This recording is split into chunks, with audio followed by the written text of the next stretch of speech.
What's good, everybody? This is Mr. Composition, the MC that writes fiction, and this is another episode of The Composition. And this episode today is about the alleged NAS diss to Doja Cat. And the only reason why I'm tying this two as far as what it is that I'm talking about. So, we have the Chronicles of Self Awareness. So, I want to tie this to personal self value. And there might be several parts to this. I wanted to make sure that I get this out. But lyrics at uh, the lyrics that are in question is specifically, sometimes I'm over black, even my clothes are black. Cash money with the white tee and the soldier rag. We going ultra black, unapologetically black, the opposite of Doja Cat, Michael Blackson black. So a lot of people are trying to, it's cancel culture is a real thing. Now me being a rapper, me also being a black man, I could definitely understand where some people could think that this was a diss, but honestly, it wasn't. I think that a lot of people who are bringing up, well, it just seems like these black artists are going after, these black rappers are going after black women, using their platform to specifically single out black women, whether that be, and we're talking about recently as far as to these, there's definitely been an issue all over the board with how mainstream rappers and just hip hop in general and music in general treats women. I really despise the fact that people try to push this specifically being a hip hop thing. Not saying that there's a bunch of other genres that do this, but in the extent, pretty much in every genre, there is, whether on the microphone or behind the microphone, there is this particular mistreatment of women, specifically black women. Now, as being a rapper, I personally don't think that this was a diss at all. Personally, it was like, I mean, you could call it a little sly, playful jab. We're talking about a wordsmith. Like, we're talking about the guy who created Ether. I'm pretty sure if he wanted to diss, it would be there. This personally, I don't think that it was a diss. I personally think that as an artist, knowing that there are going to be people listening and you're bringing a point, and I know, some people might think, well, why is it always like the butt of the joke or anything like that? To put it in context, Doja Cat is a biracial woman, but most importantly, she is a black woman.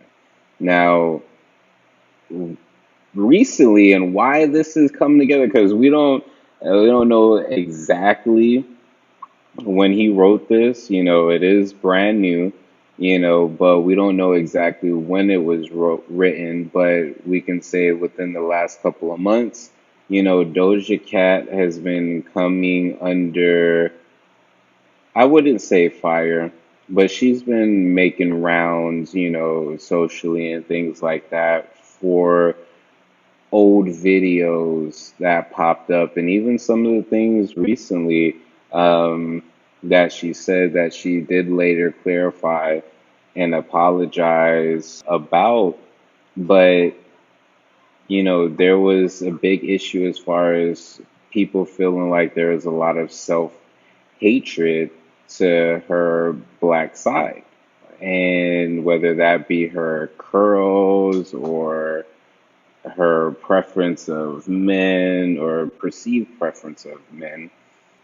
And, just a couple of other, things. But that's why, in context, that's what made it make sense. Like this was, me personally, as a musician, I mean, I think many people try to make this something that it's not. But to me, I want to look at me personally, what I feel like the deeper meaning behind that. This is someone who, did the song I Know I Can't Be What I Want to Be.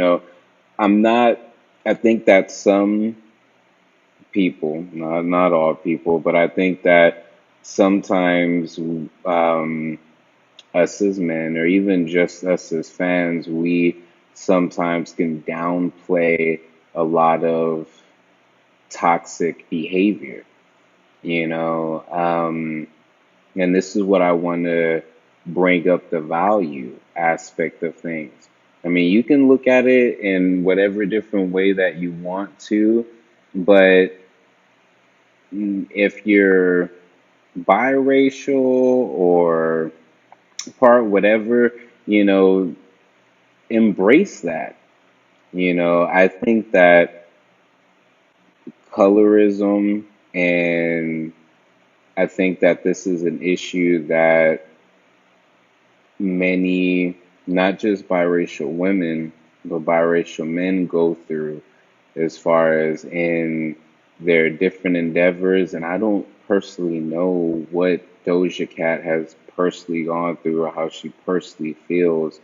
I can only hope that, she's able to I hope she's able to continue to mature and grow through this. I think that what I feel like is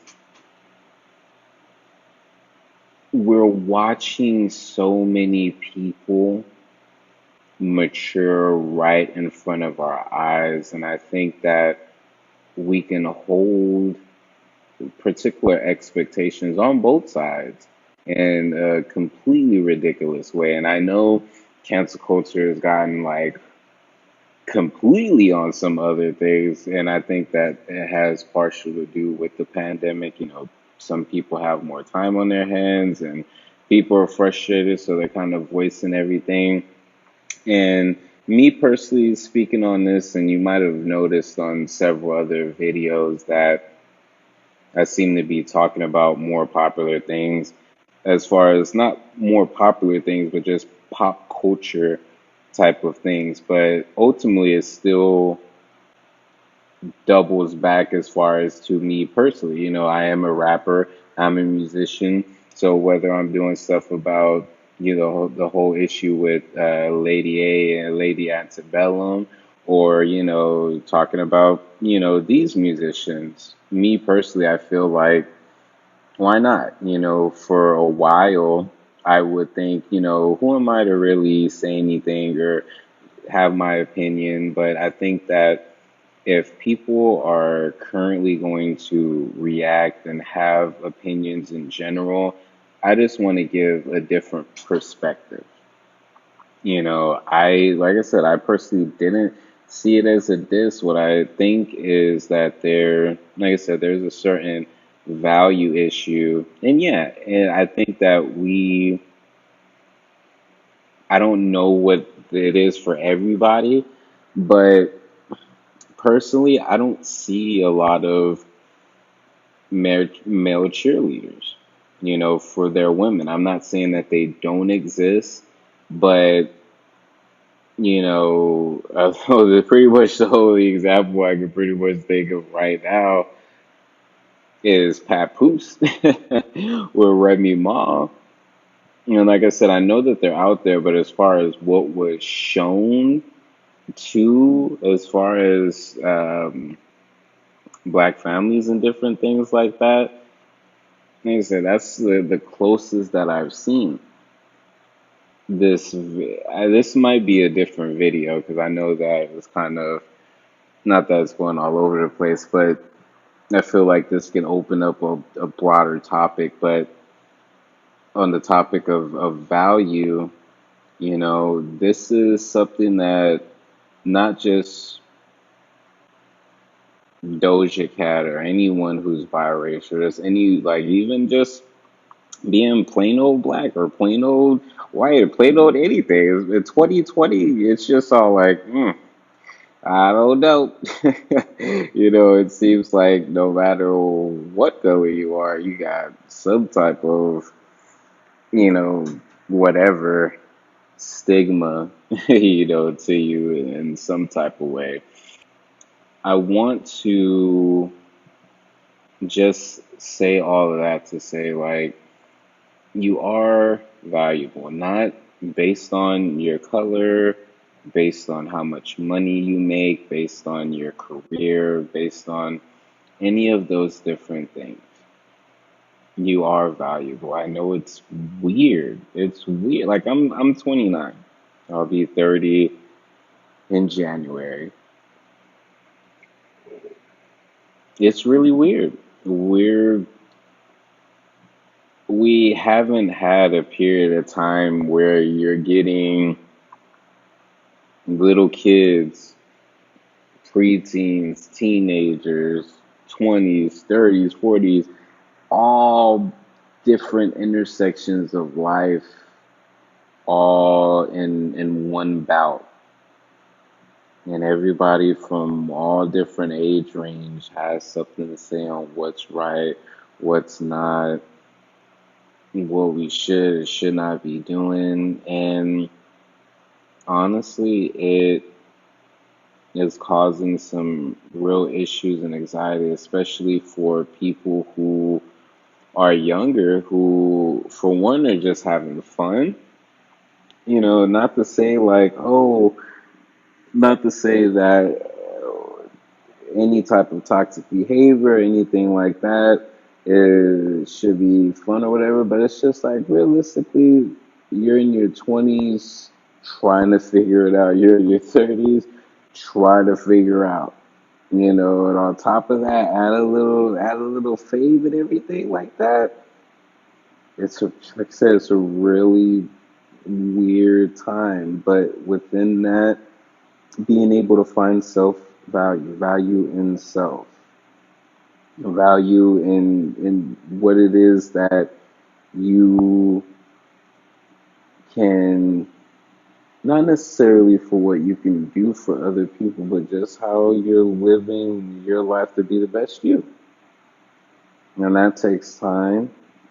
And it's not to say, like, as far as, with Doja Cat or anybody in general who is doing what it is that they're doing. Be unapologetically you. But I think that some people do not allow people to go through the motions of change, and we hold on to people by whatever, their past or anything like that. So who knows what or who Doja will be, or whether or not, she actually, feels self-hatred in that aspect of herself. I don't know. But I think that learning more and embracing all aspects of yourself is always going to be a good idea. So like I said, I can definitely ramble about, that's for sure. But, it's day 2 of my 90-day podcast challenge. So what I'm doing is 6 days out the week for the next 15 weeks, dropping a podcast every day. It may be something brand new like this. It may be an interview that I've converted down to audio. Who knows? But It will be every day. So if you want certain topics that you want me to cover, this is the composition. So we got music, we got space, we got sustainable living, we got writing, time management, self improvement, tarot, just all of these things, and not because I'm an all over the place person, but each one of these things are literally daily parts of my life. So for anyone out there who is wondering, should I do this content? There's a bunch of, people that are doing it. Should I do this content? Yes, do the content. Do the content because sometimes it's not even like for me, the goal with this 90-day challenge isn't the fact of like all of the, attention or the new fans or anything like that. This is strictly a exercise in consistency. So all I'm pretty much trying to do is make sure every day we get closer and closer and closer to that 90th day of consistently releasing it. Consistently. So more on that, you'll hear me, got 88 more days. You hear me talk more about it, but what are your thoughts on the Nas alleged Nas little bar to Doja Cat? Do you think that it was out of line? Do you think that he was wrong for mentioning her in that context, or what are your thoughts? Let me know. Again, this is Mr. Composition MC that writes fiction. Make sure to check out the website, dabtro.com. And I noticed on the other episode, I was saying dabtro.com/store.